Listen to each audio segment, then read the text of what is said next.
চিন্তা করলো আমরাও তো একটা ভালো কাজ করা দরকার, তা না হইলে মুনাফেক যে আমরা ধরা পড়ে যাব। মুনাফেকরা গিয়ে একটা মসজিদ বানানো শুরু করলো। মসজিদ ওইটা আল্লাহর ঘর নয়, ওইটা মুনাফেকদের সলা পরামর্শ ষড়যন্ত্রের হেড অফিস। উপরে মিনার লাগাইছে, বাহিরে মিনবারও দিছে, ইমামও নিয়োগ করছে, নাম দিছে মসজিদ। আসলে ইসলাম জবাই করার হেড অফিস। এটা তো নবী জানে না। নবী যাইতেছে ইসলাম রক্ষার জন্য, তবু কবি জানে। আর এরা মসজিদ বানাইয়া আমার নবীর কাছে আসছে। আয়েশা বলে, হুজুর আমাদের অনুরোধ আপনি নামাজ পড়াইয়া মসজিদটা উদ্বোধন কইরা যান। কিন্তু মনে মনে কল্পনা করে একবার তাবুকে গেলে ফিরে আসবেন না, কারণ 3,40,000 সৈন্য আসতেছে, আপনি যাইতেছেন 30,000 নিয়া। আমরা মুনাফেকের অস্ত্র শস্ত্র বুদ্ধি শুদ্ধি করে সাপ্লাই দিয়া দিছি, রোমক রাজা সব মুসলমান মাইরা নবীরেও মেরে ফেলবে।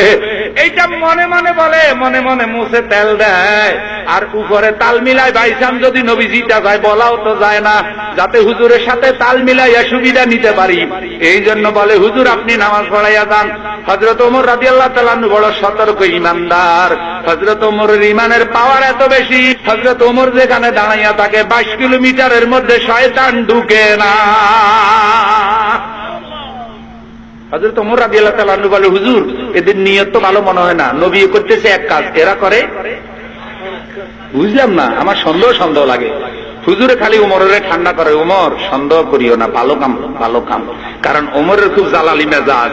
আপনারা তো জানেন যে নবীর বিচার অমান্য করার কারণে ওমরে এক মুসলমানের কল্লা কাটে ফেলেছে। এই ঘটনা আছে না নাই?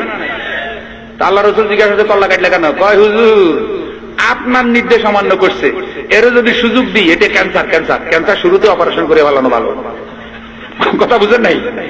ক্যান্সার যদি মারাত্মক আকার ধারণ করে, তখন অপারেশন করলেও ভালো হয় না। কয়, হুজুর এখন যদি এর আমি সুযোগ দিতাম, আমার কাছে গেছে সানি বিচার করানোর জন্য, তাহলে আস্তে আস্তে আপনি যে নবী, আপনার মর্যাদাও থাকতো না, কোরআন হাদিসের আইন কানুনের মর্যাদাও কি, এই জন্য মেরে ফেলাছে। কোরআনে আল্লাহ আয়াত নাযিল করছে, হুজুর ওমর যারা হত্যা করছে সে মুসলমান নয়, সে মুনাফিক, আর আমি আল্লাহ ওমরের বিচারে খুশি হয়ে গেছি। জোরে কর না সুবহানাল্লাহ। তাহলে আল্লাহ রাসূলের ওই সময় বিরোধিতা করিয়া ওই বেটা মাথা লইয়া বাঁচতে পারে নাই। আজকে ওমর রাদিয়াল্লাহু তাআলা আনহুর মতো মুজাহিদ মুসলমান যদি জীবিত থাকতো, যারা ইসলামের বিরোধিতা করতেছে, হযরত ওমর একটারে মাথা রাখতেন না, সব পাল্লা ফালাই দিতেন। ওমরের মতো ইমানদার নাই বিদায় তো তোমাদের মতো মুনাফিক মুসলমানরা এখন পল্টি মারো। এতে সুদ খাই হাজি হয়েছে, সুদখোর হাজি আছে না নাই? ঘুষখোর হাজি আছে না নাই? মিথ্যা কথা কইয়া নামাজি আছে না নাই? এমনি নামাজে পড়ে, এমনি মসজিদে টাকাও চুরি করে খায়, মসজিদে জায়গা দখল করে রেখেছে, পুরো এলাকা সরকারি জায়গা দখল করে, সবখান থেকে সাদা আসে, বা আর কা হুজুর দোয়া চালাই না, আল্লাহ দিতে আছে আমার, এত আল্লাহ দেয় বুঝিয়ে বুঝিয়ে। হারামখোর কোথাকার,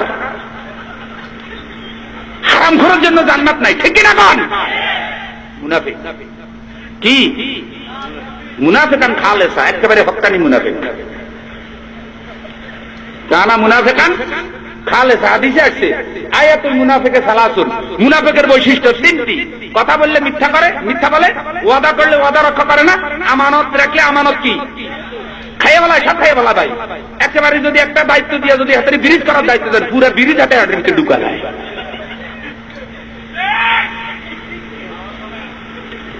আবার কয় কি, আমার সোনার বাংলা, আমি তোমায় ভালোবাসি, এটা বুঝি ভালোবাসা হয় না। রাস্তা একটা টেন্ডার আছে, 10 মাইল 10 কিলোমিটার রাস্তা করবো, রাস্তায় এত লাখ টাকা খরচ হইব, এত ফুট ডালাই দিব, ব্রিজ করবে, এতগুলা রড দিবে, এত বস্তা সিমেন্ট দিব। রড দেওয়ার কথা 10টা, রড দিছে বন্ধু 5টা, আর 5টা কোথায়? সিমেন্ট দেওয়ার কথা 10 বস্তা, দিছে বন্ধু 3 বস্তা, 7 বস্তা কোথায়? বা 2টা টেন্ডার করে এত বড় লোক কয়, হুজুর ওমরা করতে যাইতেছি। তোর মতো আরাম করে যত করবি ওমরা তত হবি গোমরা, তোর মদিনায় যাইতে কইছে কেডায়? তুই তো মদিনাও নষ্ট করে ছাড়বি।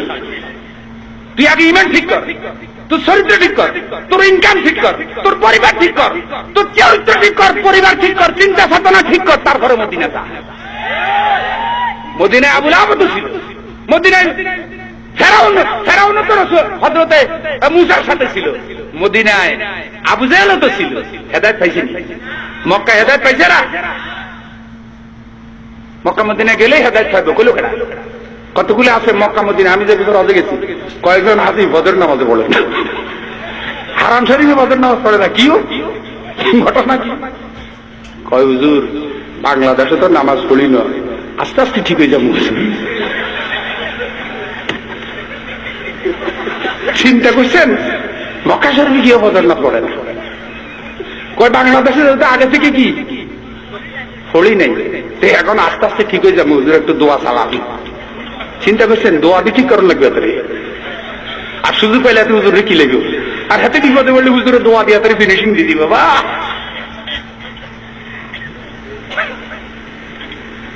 আল্লাহ পাক বুঝ দাও, আল্লাহ হেদায়েত দাও, আল্লাহ মুনাফিকি মুক্ত জীবন দাও।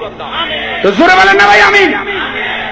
আমি যে বিষয়টা সূচনা করেছি এটা আমি শেষ করতে পারবো না, তবে অভিযানটা তো গুরুত্বপূর্ণ যে মুনাফিকরা মসজিদ বানায়। কি আল্লাহ রসুলকে কয় আসেন আপনি নামাজ পড়ান, হুজুর যা কিছু দেয়া দেয়, আর হাতে কয় কি বাহ্যিক দেখা যায় এটা কি কাম, ভালো কাজ, কিন্তু এটা মুনাফিকি, নিয়ত ভালো না। মসজিদে টাকা 50,000 দিছে, কিন্তু ব্যবসার দেখায় ভবিষ্যতে আমি বদনাম আর কানিয়ে পাঠিয়ে।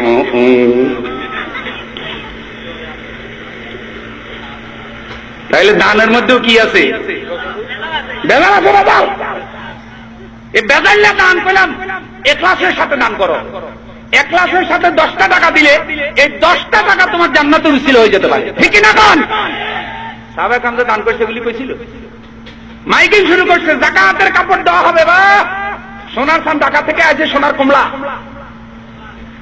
যাকাতের কাপড় লইয়া আইছে, মাইকিং করে যাকাতের কাপড় আর টাকা 500, বিয়া বিড়িতে গরিব মারা গেছে, আবার এগুলো হাতে দিয়ে কয় এখন যে বিপদের সময় দিলাম সময় মতো কিন্তু আমার মনে রাখিয়ে কইলাম। তাইলে বুঝা গেছে এটা কি যাকাত দিছে না এত সুবিধা করছে, কি চাই বুঝছেন তো? এখন গরিব মানুষও নষ্ট হয়ে গেছে, বুঝছেন? গরিব মানুষ নষ্ট হয়েছে কেমনে? মুনাফিক হয়ে গেছে। ভোট হয়েছে একটা, 15 জনের দিয়েও কয় আরো 10 বাকি আছে। এই বেটা গেছে কয় যায় আমার মার্কা হইলো হুক্কা, কয় দেন চা খাওয়ান, হুক্কা মার্কায় দেবো। আরেকজন গেছে কয় বদনা, কয় মিষ্টি খাওয়া বদনারে দিব। আরেকজন গেছে আমার মার্কা বাঁশ, কয় বাঁশই তো দরকার, তোর মতো বাঁশকে দিতে পারবো, আমার তুই শাড়ি দে তোরই দিব। এভাবে সবার থেকে খায়। ভোট কয়টা? 10-12 জনের দিয়েও কয় হুজুর আরো দেওয়া বাকি আছে।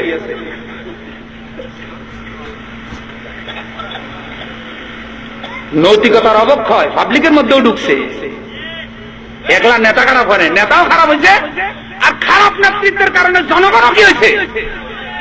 এখন ফাইনাল গজব, আস্তে আস্তে ভূমিকম্প রেডি হইতেছে। আর এখন যা পার শুরু করছে এটা হলে একেবারে ওই যে ইস্তারি দিয়ে ফিনিশিং দেয় না। এখন যেভাবে আল্লাহ আল্লাহদের সাথে দুশ্মনী আর নিরপরাধ মানুষকে হত্যা করার যে উৎসব চলতেছে, দেখতেছে সর্বনাশ, সামনে কোনো বাধা বিঘ্ন কি? আমি